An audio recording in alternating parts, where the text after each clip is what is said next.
And welcome back to the Upside Sports Network. My name is Michael. Appreciate you guys joining us on this Tuesday evening. Not a whole lot going around in the world of baseball right now. Not a lot of transactions over the last 24 hours. But there is no shortage of rumors out there, and we're going to get right into them in just a moment. Make sure you guys hit that like and subscribe if you haven't already on the video.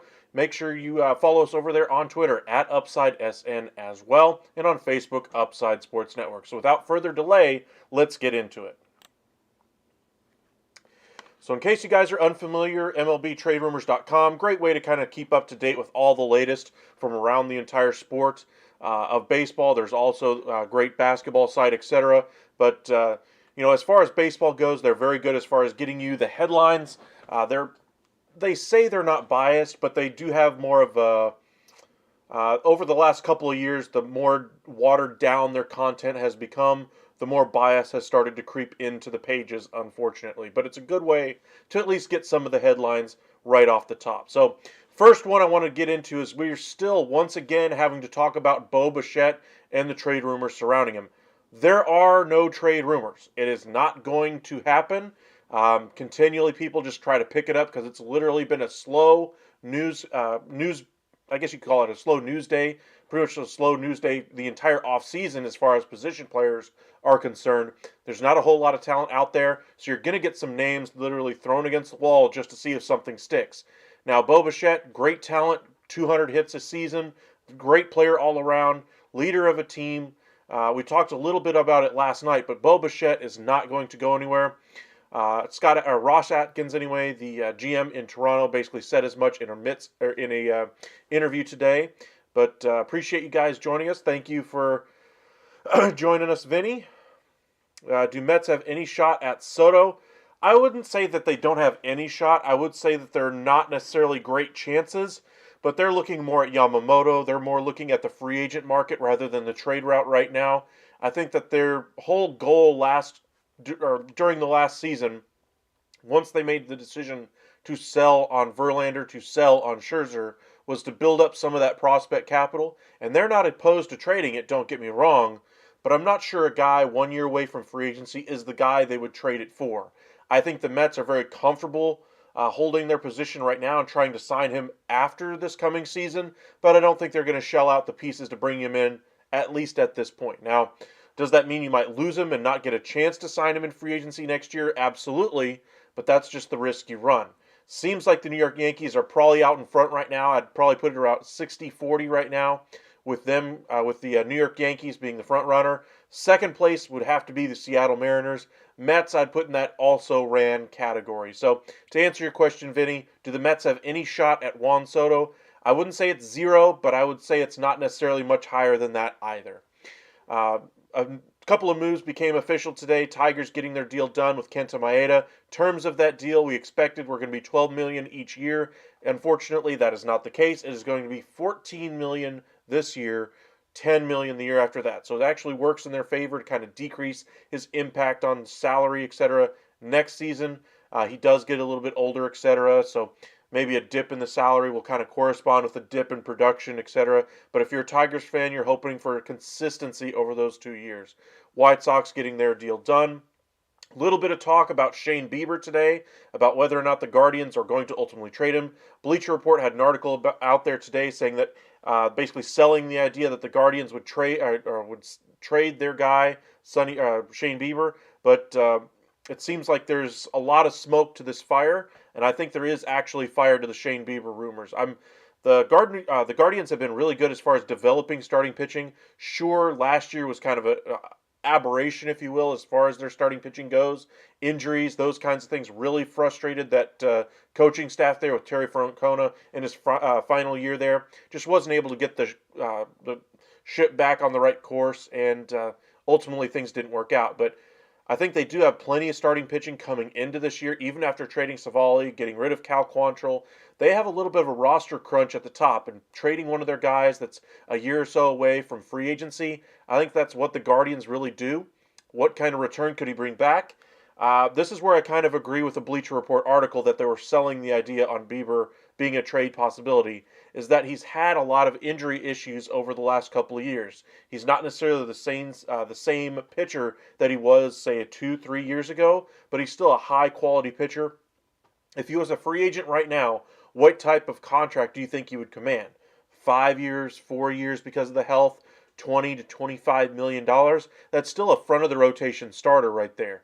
And so I still think they would be able to get a decent return. He did finish the year healthy. I think him coming back and being able to pitch a couple of times before the end of the year was big for them to be able to showcase him a little bit, showcase that he is healthy enough to go out there and pitch. That way they can trade him. I do think the Guardians will ultimately move him this offseason. I don't think he begins the season next year in a Guardians uniform. Sonny Gray's deal, 3 years, $75 million, also right in there. Got finalized anyway. But that's kind of it as far as transactions. So today we wanted to kind of get into a lot of the rumors and kind of check in on some of the free agents that are actually still on the board, see if we can predict where they might go, and of course have some fun with some trades. So the biggest rumor that we've seen today is that the Brewers are trying to extend a guy who's never actually played in the major leagues, Jackson Chourio. So Brewers, of course, trying to do some different kinds of things. We've seen this type of move happen with the Rays, the Marlins, the Mariners in the past, to mixed results anyway. Braves obviously did that with a lot of their younger guys, Acuna, Albies, etc., locking them up in their first to second year of eligibility, or first or second year in the big leagues. To sign a guy who's never actually performed in the big leagues to a long-term deal is a little bit of a surprise. I think the Mariners are the closest team to have really done something like this when they signed that first baseman anyway, who's kind of started to perform a little bit better. But Brewers trying to do some interesting things to mitigate their costs going forward. Their biggest issues this offseason are what are they going to do with the contracts for Corbin Burnes and Willy Adames. We had the third part of that group being Brandon Woodruff. We thought they would hold on to him, but they decided, hey, we want to save the money. Seems like they were more worried about Brandon Woodruff missing the entire season rather than just the first half like some are out there reporting. But the timetable for his recovery from surgery, 6 months to 18 months. So you can kind of see why the Brewers weren't exactly sold on the idea of being able to recoup any value around the trade deadline. And so that's why they went ahead and saved a little bit of money. Welcome in, Sarah. Welcome in, John. Heard the Cardinals are not done adding another starting pitcher. I wouldn't say that they're done adding another starting pitcher. I think every team, even the Texas Rangers right now, have 5 guys in their rotation, but they're always looking for upgrades. Rangers are trying to bring back Jordan Montgomery. Cardinals, I think, would love to get a guy like Yamamoto or Snell, maybe a trade possibility of Glasnow, Burns, etc. I think that they're always looking to improve the front end of that rotation, absolutely. But I'm not sold on them, actually doing so. They already have a good starting staff. If they decide to, flip one of their starters and bring in another guy, they could always do something creative like that. We talked last night about Steven Matz being a possibility to trade away to bring in, some other pieces that they would need for their future long-term success. Because they do have a little bit of an older rotation, maybe they go after a younger guy like Yamamoto in free agency. All 5 of their, big-time starters are over the age of 32, 33 years old. This is a team that's going to have to reboot that starting rotation in the next couple of years. By getting a guy like Yamamoto, at least you have either the 1 or 2, depending on how good he is once he does come over. John, what's your preference for the Rangers? Go all out for Ohtani or spread the wealth on Yamamoto, Montgomery, and Hader? Okay, so the Ohtani question, I think, is a completely separate question all unto itself. Ohtani, if he wants to come to your team, do you really want to say no to Shohei Ohtani? I understand the contract is probably going to be at minimum $45 million per year, probably a max around $60 million per season. Total years, you're probably looking anywhere between 10 and 12 years for Shohei. Just the pure money aspect of it. It does seem quite cumbersome, but the money he's going to bring into your team really offsets that. So I don't think it's an either-or situation when it comes to Ohtani. I think the Rangers, if they decide to bring back Montgomery and add to their bullpen and Hader, if after they do those things, Ohtani circles back to them and is like, hey, I really like your team. Let me sign here. Are they really going to say, I don't know, we've already spent the money? I don't think that's the case at all. I think that they would love to get Shohei Ohtani. I think they're in there for Shohei Ohtani. I believe they'll be one of the 2 or 3 finalists for Shohei Ohtani, along with the Dodgers and Cubs. I'm not buying the Jeff Passan article that there's a couple of dark horses out there in Atlanta and Toronto, especially Toronto. I just don't see that working at all. As far as the Atlanta rumors, that makes a little bit more sense. They have a hole in their starting staff. After this season, when Max Fried hits free agency, he would kind of fill in that spot. They have saved quite a bit of money by locking up all their stars on club-friendly deals. So Ohtani's thing is he wants to win. At least that's the only reporting we really have as far as what he's looking for. And the Braves probably have the biggest title window, the contention window in the entire sport right now. I would say they're a better free agent destination anyway over teams like the Dodgers or the Rangers or the Astros. Their title contention windows are a lot smaller. Ohtani's going to want to compete for at least a playoff spot every single season, if not a World Series. And I just don't think that a team like Toronto, who's currently has a good team, yes, but I don't see them being a perennial, superpower out there in the AL East, especially when you consider even the tough times the New York Yankees are having. Around teams like the Baltimore Orioles, who really just opened up their contention window. Rays are always very good. Red Sox are down now, but they're not going to be down for much longer. I would expect a year or 2. Red Sox are right back at the top of that division as well. So it's a very competitive AL East.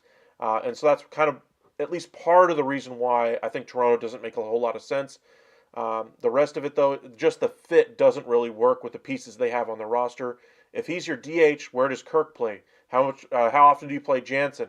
Does Guerrero get days off at first? You're not bringing back Belt. There's a lot of question marks that you'd have to answer if Toronto were to actually go after Shohei Ohtani. As for the second part of your question there, to spread the wealth on Yamamoto, Montgomery, and Hader, I believe they are very much interested in bringing back Jordan Montgomery. John Paul Morosi has said multiple times so far this offseason they've been very interested in bringing him back. They are supposedly one of 3 finalists for Josh Hader right now. I believe he will sign by the winter meetings or at the winter meetings.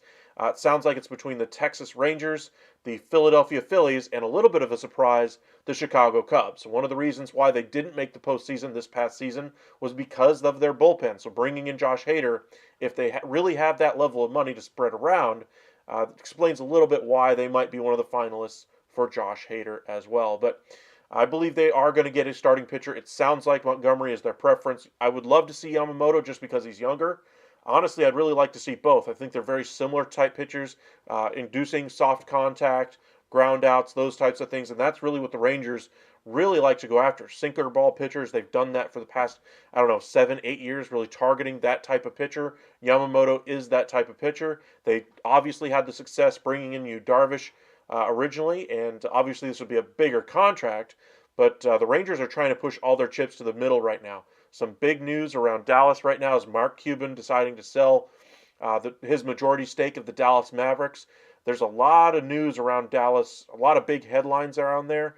Ray Davis, the owner of the Texas Rangers, really pushed his chips to the middle, not this past offseason, not this offseason before, but when he bought the team, he's really committed to this team and this organization. The sports metroplex around, or the sports environment around DFW has never been hotter, and the Rangers right now, because they won their World Series, are trying to compete for supremacy in Dallas, even over teams like the Dallas Cowboys. Will they be better than, or will they conquer the Dallas market? I don't think so. But this is really the title opportunity for Texas to really cement themselves as a dynasty. So if they wanted to go after some of those high-priced free agents, like Yamamoto, like Montgomery, like Hader, like Ohtani, now's the time I believe ownership would be able to do so. And like I said, Ohtani's going to pay for himself anyway, just in pure advertisements, ticket sales, jersey sales, all those types of things. By bringing in Ohtani, bringing in DeGrom, Seager, they've really boosted their profitability as an organization, much like the Golden State Warriors did at the beginning of their dynasty with Steph Curry. I think is the time Texas really needs to push their chips to the middle when it comes to baseball. With the depth of the Rangers farm system, who are we looking at for trade targets? Bullpen, it sounds like bullpen seems to be the target they're looking at, and it's not necessarily from the farm system that they might be looking to trade, but rather the back end of their major league roster. Ezekiel Duran, you're looking at guys like Leody Taveras, expendable pieces. Floated the idea at the end of last week about Dane Dunning possibly being a surprise candidate out there on the trade market just because of the thirst for starting pitching right now. But as far as the Rangers go, the Rangers could go a number of different ways. They didn't really access much of that prospect pool last year at the trade deadline. Sure, they traded away Acuna, who goes to the Mets in the Scherzer deal, and a couple other prospects. Sagassi, Roby, I believe, go to the Cardinals in the Montgomery deal. Both trades worked out really well for those teams and their prospect pools, but the Rangers didn't really touch their upper level of their farm system. So we'll see what they decide to end up doing here. But as I said, I wanted to get into some of the free agent talk and kind of have a little bit of a chat with you guys about where these guys could ultimately go. As far as who the free agents are, let's kind of start with the catchers.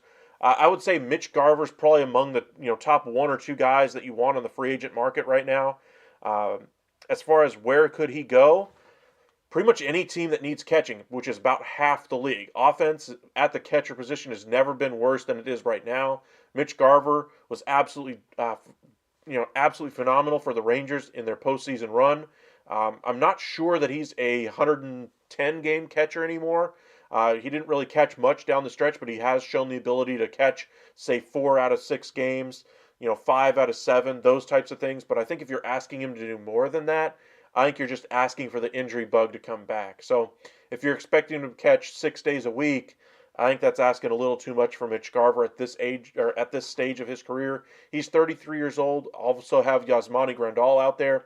But as far as the contract for Mitch Garver, I would expect something in the range of a 3-year deal, probably in the range of a $45 to $60 million total value. You look at what the qualifying offer was. The Rangers didn't extend it to him, which I thought was a little bit of a surprise, considering the talent out there that's on as far as position players. I thought they could have at least recouped a draft pick back if they lost him in free agency, which would really help out their farm system, especially since they've lost a bunch of picks over the last couple of years due to their recent signings of Seager and Simeon and DeGrom, among others.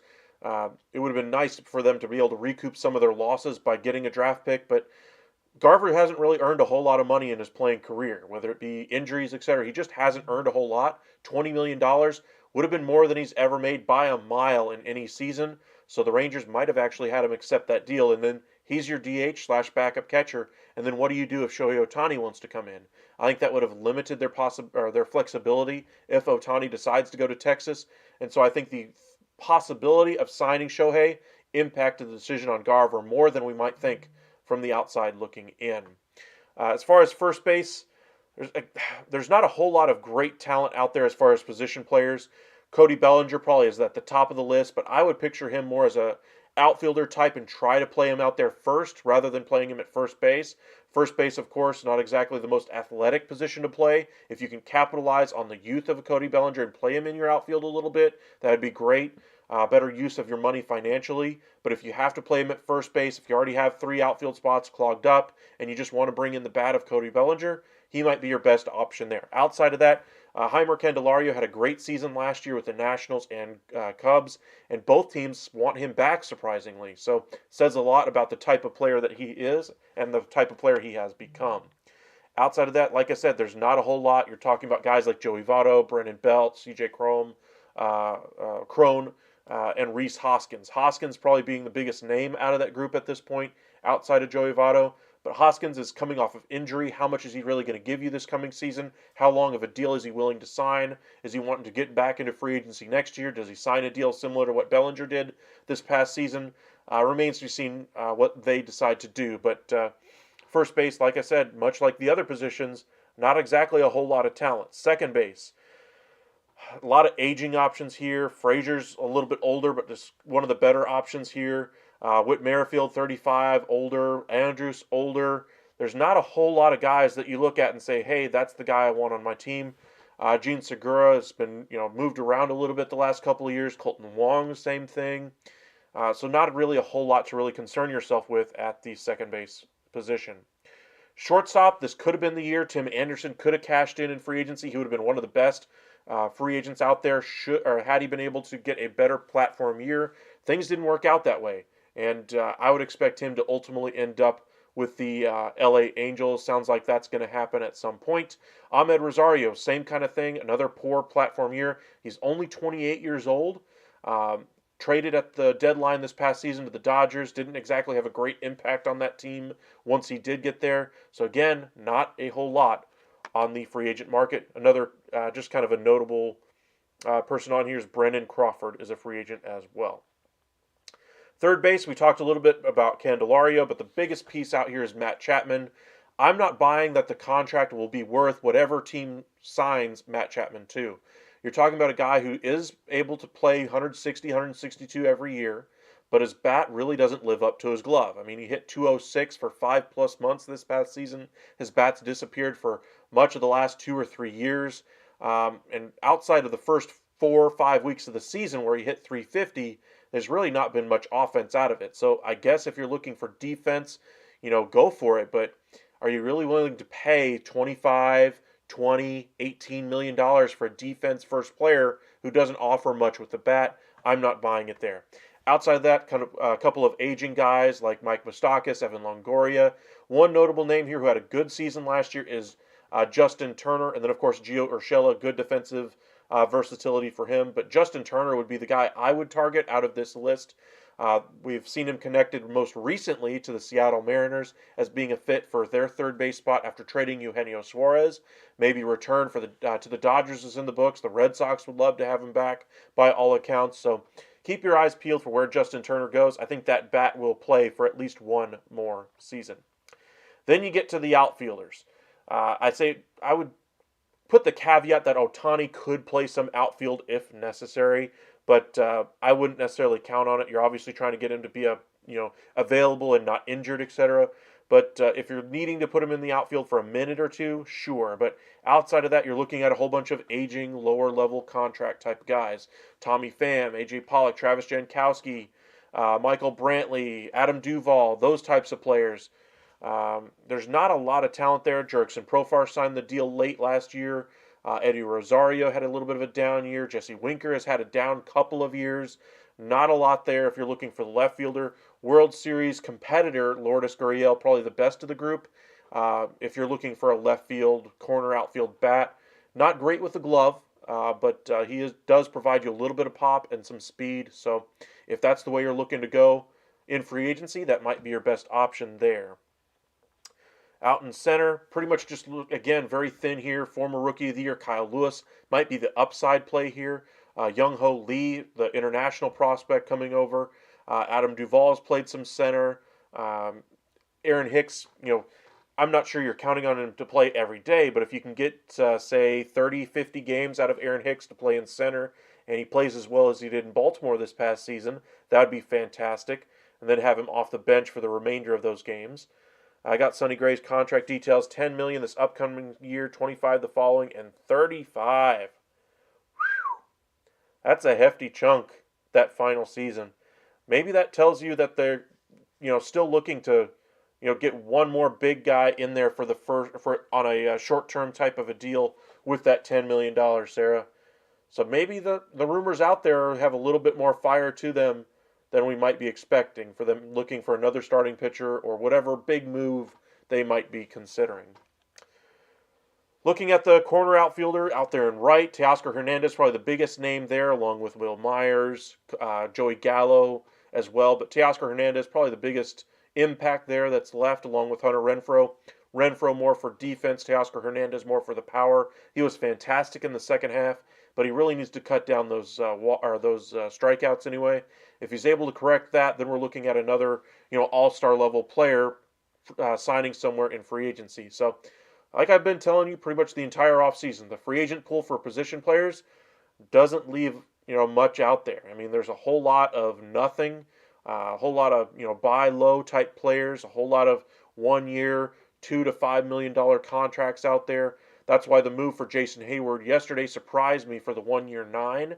I guess they're going more on the upside there once again, but I'm not buying it. As for the DH, this is kind of the biggest position on the market with Shohei Ohtani, obviously. And then you get to guys like JD Martinez, Carlos Santana, Daniel Vogelbach, Michael Brantley, Mike Ford. Ford had a nice year this past season, so he could land somewhere and get some consistent at-bats out there. Andrew McCutchen sounds like he'll play one more year and return to the Pittsburgh Pirates, but Shohei is where it's at right now. We'll see if he ultimately goes back to the Angels, which I don't think will happen.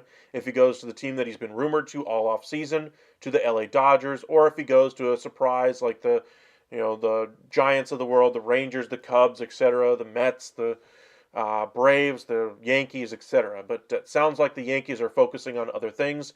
Giants are heavily invested right now in Yamamoto and in Shohei Ohtani. I don't think they're going to get either. I think they'll be left at the altar once again as a bridesmaid, and it's just not looking great so far for the Giants, but they need to come away with one of the top free agent starters, I believe, and a position player. So I would probably more peg a guy like Blake Snell for them as a realistic target, as long as they try to get in there and try to overpay a little bit more.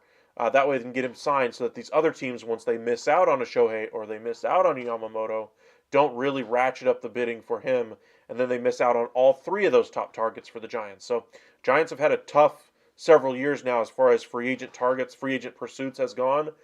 They were, left at the altar as a bridesmaid once again last year for Aaron Judge, Arson Judge, as John Heyman called him last year. But we'll see what happens with Shohei's market. Starting pitching, that's really where the biggest impact is left in free agency, even with all the arms that we've already seen come off the board. I would look at some of these starters like Snell's probably at the top of the market for me, along with Yamamoto, Montgomery. Those are probably the top three on there as well. Imanaga is going to be coming over. He's probably more of a number 3, 4 type starter. Kershaw is going to be out for the first 3 months of the season, but I think he either goes back to the Dodgers, goes to Texas, or retires. I think he ultimately goes back to the Dodgers. Michael Lorenzen was great in the first half last year, wasn't really trusted down the stretch in the second half. After the trade to Philly, wasn't used much in the postseason. Maley's going to miss about half the year. Sean Manaea, his peripherals look better than the actual performance does. So I think Sean Manaea is a good bounce-back candidate for a number 4 or 5 spot in a rotation. Starting pitching is loaded this year when it gets to the market. You look at Julio Urias as well on the left-handed side. We talked a little bit about Jordan Montgomery already. Frankie Montas with his injury issues, maybe you can kind of get him as a buy low candidate, as well as Jake Odorizzi coming back from injury. Then you get guys who are just cut because of money issues: Seth Lugo, Nick Martinez, Michael Wacha, There's a lot of impact out there on the starting pitching market, but there's so many teams that need not one but two starters, and then a whole bunch more that need at least one starter, and then some other guys who are still looking for some long relievers, spot start type of players. And so the market out there, as robust as it is for starting pitching, will dry out rather quickly. So the Cardinals did great by getting three starters off of this market before they were left standing, without a chair. And we'll see what happens the rest of the way with the starting pitching market. Other names that you might want to keep an eye on: Martin Perez, kind of a buy low candidate, signed the qualifying offer this past season. He's not going to get $20 million this year, but you might be able to get a guy who's performed very well in the second half after his move to the bullpen. Really corrected things with his sinker, etc. Induced a lot more soft contact. Strikeout rate was up a pinch. ERA dropped a whole bunch for the entire second half. So we'll see where Perez ends up going. I think he ends up going back to Texas. Just seems like a good fit. He'd be a good number 5, 6 type starter. Kind of a long reliever out of the bullpen from time to time. And if he earns his spot in the rotation back, hey, that'd be great for Texas. So Eduardo Rodriguez, haven't really mentioned much about him, but he's got a robust market out there. I would expect the Baltimore Orioles, the Detroit Tigers, teams like that to be really out there for him. Maybe even the Minnesota Twins after they've lost Sonny Gray to the St. Louis Cardinals. Marcus Stroman, another guy that's out there. The starting pitching market, like I said, is quite robust. We've talked about Michael Wacha. Alex Wood is out there. Brendan Woodruff, another injury guy that's going to need at least 6 months from now to heal, maybe 18 months. Do you sign him to a year, 2-year deal? $5 million this year, $10 million next year, $15 million over 2 years, and that way he's basically getting in your barn, so you can manage his rehab, those types of things. But Yamamoto is the top of the market for the starting pitchers right now, and sounds like he's going to be a little bit more methodical than we originally thought. Sounded like as quickly as the posting was going originally that maybe he had an idea of where he wanted to go, had already kind of narrowed down some of his choices and just wanted to kind of fine-tune it before the winter meetings and maybe make his decision by then. But he has to make his decision before January 4th is when that deadline is. I would expect him to probably get a deal done before Christmas, but I'm expecting it after the winter meetings because it sounds like he's going to be more of a step-by-step approach kind of thing to this free agency process, which could hold up a little bit of the starting pitching market, but I still think we're going to see a lot of starters fly off the board at the winter meetings. As far as relievers, there's not a whole lot of impact out there as far as a all-star, future Hall of Fame type closer outside of Josh Hader. You're getting a mixed bag of aging guys who once might have been on that level, like Aroldis Chapman, Craig Kimbrell. You get down into the lower levels of free agency, you're talking about guys like Albert Abreu, you're talking about Simber, you're talking about Stanek from the Astros, you're talking about Phil Maton as well. There's a lot of 7th, 8th inning type of relievers out there. Liam Hendricks, kind of a bounce back candidate as well. Jordan Hicks, after the trade to Toronto, used more in that 7th, 8th inning role rather than the closer type role that he was in with St. Louis after Helsley really gave it up early in the season. But he could possibly go back to St. Louis, fill in a role there. The Texas Rangers had interest at the deadline. I don't think they do now. It sounds like the Cubs might be in on him. The Marlins might be in on Jordan Hicks as well.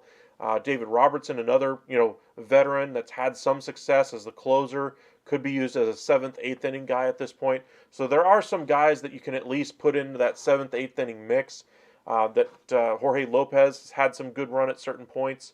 Neris is another guy who's had some good run. There's a lot of good 7th, 8th inning options, but if you're looking for a closer, it's going to be tough sledding if you don't get Josh Hader. You're going to probably have to go to the trade market, and then where are you going to get it? David Bednar from the Pirates, maybe a Kenley Jansen from the Red Sox if you can pry him loose. But outside of that, there's not really a whole lot out there as far as relievers go. Lefty relievers, we touched a little bit on Aroldis just a second ago. Josh Hader, of course, at the top of the closer market. Some good veterans here, guys like Matt Moore, who was traded twice this past season. Pomerantz has some injury issues, but if you can get him straightened out, maybe his career is over, maybe it's not. Will Smith was great for about 2 months for the Rangers this past year as their closer after their bullpen really imploded. Then he imploded as much of the team's bullpen did in August. Maybe you give him another flyer, and he's one of the few guys that is on this free agent market from the World Series champion Texas Rangers. And oh, by the way, he was on the World Series champion Houston Astros. Oh, by the way, he was on the World Series champion Atlanta Braves. Winning does matter when it comes to free agency. You want some of those winning vibes to carry over to your clubhouse. And maybe if you're a struggling bullpen, maybe you don't picture Will Smith as your closer or even a important A type bullpen reliever. Maybe he's on your B side of your bullpen, but maybe he gets things going in the right direction in your clubhouse. So that's kind of where things stand as far as free agency goes, at least at this moment. Let's kind of change gears and get into some trades, shall we? We talked a little bit about the starting pitching market. We talked a little bit about Juan Soto as well. Kind of wanted to get your thoughts as to some of the trades that you guys would like to have seen. So, for instance, just to kick things off, we'll start with my favorite team, the Texas Rangers. Told you guys that they're looking at possibly adding to their bullpen. We keep going back to the David Bednar type of trade, but what about some other types of trades that they could go after? Teams that are looking to sell some of their pieces. The White Sox have traded the majority of their bullpen. Maybe we could do a deal with the White Sox. But let's go ahead and do like a Red Sox type of a trade.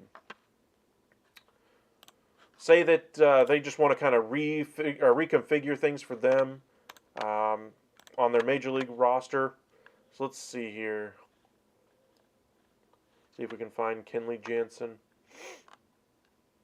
There he is. Doesn't have a whole lot of value as far as surplus value, but that $16 million salary, maybe they want to commit that to a starter. Let's go ahead and have him go to the Texas Rangers.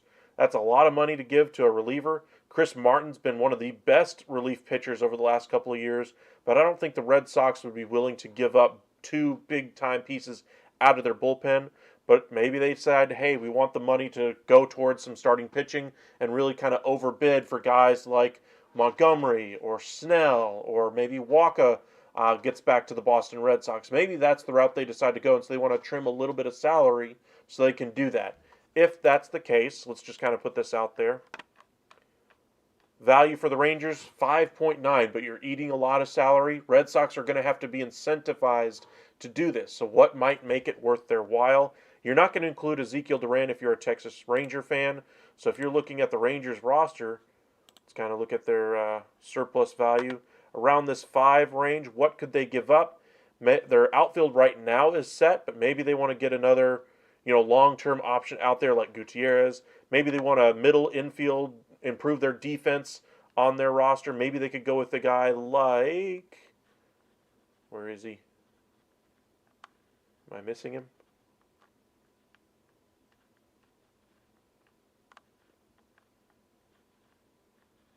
Where are you, Josh Smith? There he is. Say that they want to improve their defense up the middle, which was one of the worst defenses in all of Major League Baseball last year. Trevor Story, of course, now more limited due to injury issues. I saw a trade floated on MLB.com and kind of a bonkers trade idea from Anthony Castrovince, sending Javi Baez from the Detroit Tigers to the Boston Red Sox for Trevor Story. Kind of a bad contract for bad contract type of a trade. Kind of a swap to see, what could shake out. Maybe they, get a jump start in their new place. I think this would be a better move for them because it's less cost for them. They get long-term stability at the position. They can put Story over there at second base. That solves that position for themselves. That would be a good option for them. The Rangers obviously get a couple of relief pitchers that they could easily plug into their late inning relief. 7th, 8th inning guy for Martin. Jansen as your 8th, 9th inning guy. If they bring in Hader, maybe they put Jansen as the setup guy. But the Rangers are going to upgrade this bullpen. Do I think this type of trade will happen, or this trade specifically will happen? No, but I think this could be the framework for a deal that could work for the Red Sox and could work for the Rangers. But let us know in the comment section what you guys think about where these trades could possibly go. Let's go ahead and do another one. Let's go ahead and clear this one out. Let's go ahead and do... Atlanta's really been left standing at the altar quite a bit so far this offseason. They're trying to do some big things, bringing in guys like Aaron Nola, Sonny Gray. They really had the best offer out there, but from all accounts, for Aaron Nola, but he decides to go back to the Philadelphia Phillies. Understandable, sure. Then you get to the Sonny Gray aspect. 3 years, 75 million. Seems like his first preference, at least from what he's saying, is that it was St. Louis. As long as he found out St. Louis was available, he called Wainwright, asked how good of a location it was to pitch in. Um, Wainwright had nothing but great things to say, obviously, as a former Cardinal pitcher, and he found his home there. But that left the Atlanta Braves without their top two targets on the free agent market. Alex Anthopoulos likes to move quickly in free agency early in the offseason. He likes to knock down whatever he has to do and not have to pick from whatever's left over at the end of free agency. So what could the Braves do here as far as a trade? We've done a Tyler Glasnow trade before. Let's go ahead and do a Shane Bieber trade. Remember, the Braves don't have a whole lot of high-end talent in their minor league system like they used to, so they're not going to want to give away just their top talent for nothing. I'm sure they would love to go after long-term, stability in that rotation. Get say Glasnow and sign him to a 5-6 year deal. Get Burns, sign him for a 5 or 6 year deal. Maybe go after one of the young starting pitchers out there in Seattle. But I think, Shane Bieber's more of a realistic target for them. So let's go ahead and look at Shane Bieber. What is his value? There he is, 5.7. That's a reasonable get cost-wise, 12.2 million. Field value 5.7 is over that 5.7 over the salary. Kind of an approximation anyway, but the Braves would be able to add to the front of that rotation. They'd be able to, at least salvage what they can this offseason and then try to extend the deal or sign Max Fried to an extension this offseason and lock him up long term, or sign him in free agency next year, or go after Glasnow in free agency, or Burns, or any of the other starters.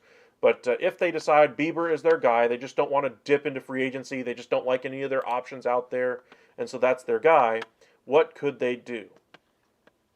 Well, they could flip one of their own starting pitching prospects. They could go ahead and trade one of their younger starting pitching prospects like Murphy.